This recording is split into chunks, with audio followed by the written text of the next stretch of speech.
नमस्कार। भक्ति कथा ऑफिशियल पर आप सभी का हार्दिक स्वागत है।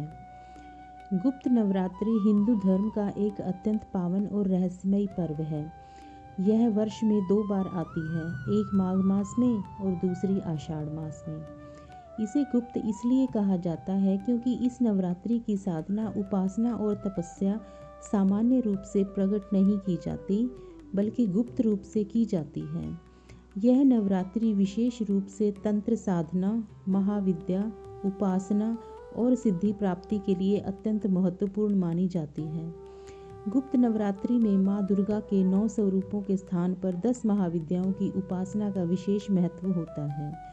ये 10 महाविद्याएं हैं माँ काली, माँ तारा, त्रिपुरा सुंदरी, भुवनेश्वरी, माँ छिन्नमस्ता, माँ भैरवी, माँ धूमावती, माँ बगलामुखी, माता मातंगी और माँ कमला। प्रत्येक महाविद्या अपने आप में एक गूढ़ शक्ति और रहस्य का प्रतीक है। साधक इन दिनों विशेष मंत्र जाप, हवन, यज्ञ साधना और ध्यान के माध्यम से माँ की कृपा प्राप्त करते हैं। मान्यता है कि गुप्त नवरात्रि में की गई साधना शीघ्र फल देने वाली होती है। जो साधक संयम, श्रद्धा और नियम पूर्वक साधना करता है, उसके जीवन से नकारात्मक शक्तियाँ दूर होती हैं और आत्मिक बल की प्राप्ति होती है। यह नवरात्रि केवल बाहरी इच्छाओं की पूर्ति के लिए नहीं, बल्कि आत्मशुद्धि, आत्मबोध और आध्यात्मिक उन्नति के लिए मानी जाती है। गुप्त नवरात्रि में व्रत रखने का भी विशेष महत्व है। व्रती सात्विक भोजन करते हैं, इंद्रियों पर संयम रखते हैं और अधिक से अधिक समय माँ के स्मरण में लगाते हैं। इन दिनों जप, तप, मौन और ध्यान को श्रेष्ठ माना गया है। कहा जाता है कि देवी भागवती और दुर्गा सप्तशती का पाठ करने से विशेष पुण्य की प्राप्ति होती है। पौराणिक मान्यताओं के अनुसार देवताओं ने भी असुरों के अत्याचार से मुक्ति पाने के लिए गुप्त नवरात्रि में माँ की उपासना की थी। माँ ने प्रसन्न होकर असुरों का नाश किया और धर्म की स्थापना की। इसी कारण यह नवरात्रि शक्ति, साहस और विजय का प्रतीक मानी जाती है। अंततः गुप्त नवरात्रि हमें यह सिखाती है कि सच्ची भक्ति दिखावे में नहीं, बल्कि अंतरात्मा की शुद्ध भावना में होती है। जब साधक पूर्ण श्रद्धा और समर्पण के साथ माँ की उपासना करता है, तब माँ अवश्य उसकी रक्षा करती है और जीवन को सही दिशा प्रदान करती है। गुप्त नवरात्रि के चौथे दिन आदिशक्ति के जिस स्वरूप की उपासना की जाती है, वे है महाविद्या माँ भुवनेश्वरी। माँ भुवनेश्वरी को संपूर्ण ब्रह्मांड की अधिष्ठात्री देवी माना गया है।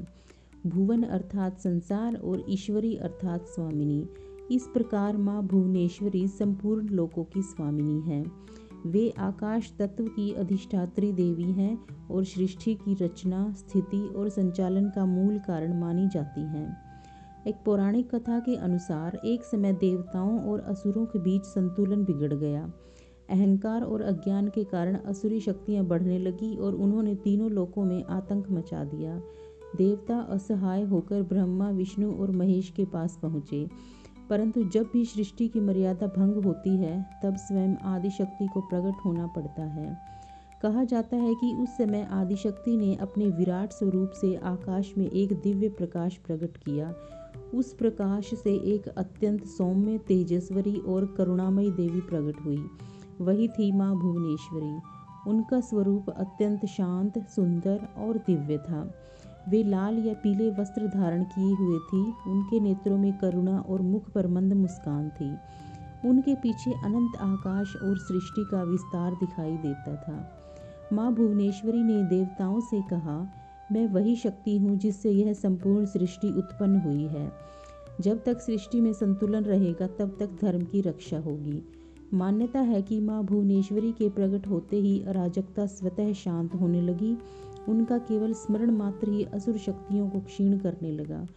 उन्होंने अपने दिव्य ज्ञान और माया से असुरों के अहंकार को नष्ट किया, क्योंकि माँ भुवनेश्वरी बाहरी युद्ध से अधिक अज्ञान और अहंकार का नाश करती हैं।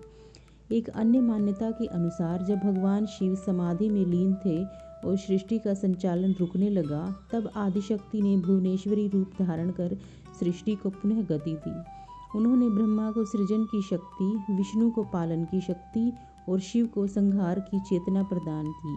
इस प्रकार माँ भुवनेश्वरी को त्रिदेवों की भी प्रेरणा स्रोत माना गया है। किंतु एक समय ऐसा आया जब तीनों देवताओं के मन में यह प्रश्न उत्पन्न हुआ कि इन तीनों में से सर्वोच्च कौन है। इसी अहंकार और भ्रम के कारण सृष्टि का संतुलन डगमगाने लगा। तीनों देव अपने अपने कार्य में रुकावट अनुभव करने लगे। ब्रह्मा की रचना अधूरी रहने लगी, विष्णु का पालन निष्प्रभावी होने लगा और शिव की समाधि गहन होती चली गई। तब त्रिदेवों ने अनुभव किया कि वे किसी अदृश्य शक्ति से संचालित हो रहे हैं। तभी आकाश में एक दिव्य प्रकाश प्रकट हुआ। वह प्रकाश धीरे धीरे विस्तार होने लगा और उसमें एक अत्यंत सौम्य, तेजस्वी और शांत देवी प्रकट हुई। वे थी महाविद्या माँ भुवनेश्वरी, संपूर्ण भुवनों की अधिष्ठात्री। माँ भुवनेश्वरी का स्वरूप अत्यंत दिव्य था। उनके पीछे अनंत आकाश फैला हुआ था, मानो संपूर्ण सृष्टि उन्हीं के गर्भ में स्थित हो। उनके नेत्रों में करुणा थी और मुख पर दिव्य मुस्कान। उन्होंने त्रिदेवों से कहा, मैं ही वह शक्ति हूँ जिसके बिना तुम तीनों भी निष्क्रिय हो। मैं ही सृष्टि हूँ, मैं ही पालन हूँ और मैं ही संसार हूँ। माँ के वचनों को सुनकर ब्रह्मा, विष्णु और महेश को अपने अहंकार का ज्ञान हुआ। उन्होंने माँ के चरणों को नमन किया और क्षमा याचना की।